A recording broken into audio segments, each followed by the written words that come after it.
co-pilots, there are some roadblocks we need to address. Navigating the ethical maze of self-driving cars is a challenge in itself. If an accident occurs, who's to blame?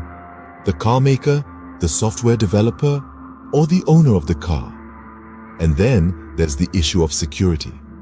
How do we protect these vehicles from hacking threats, ensuring the safety of passengers and pedestrians alike? The potential impact on employment can't be overlooked either. Millions of people around the world make a living by driving.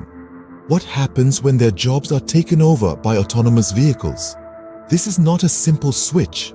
It's a seismic shift that could have far-reaching social and economic implications.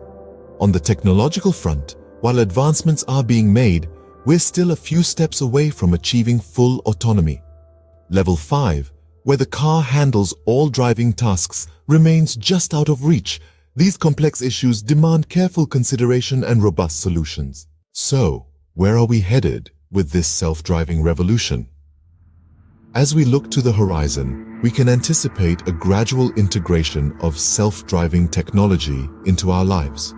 Starting with limited environments like controlled highways, we'll witness the evolution from advanced driver assistance systems to conditional automation. But the ultimate destination?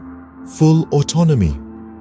Picture a world where your luxury ride handles every driving task in any situation, leaving you free to relax, work, or simply enjoy the journey. However, we must not rush this revolution. Caution is our co-pilot on this journey. We'll need robust regulations in place to guide us, ethical frameworks to steer us clear of potential pitfalls, and continuous technological advancements to keep us on track. The road to a future of self-driving luxury cars might be bumpy, but it promises to be an exciting journey. So Gearheads, stay tuned. The ride is just getting started.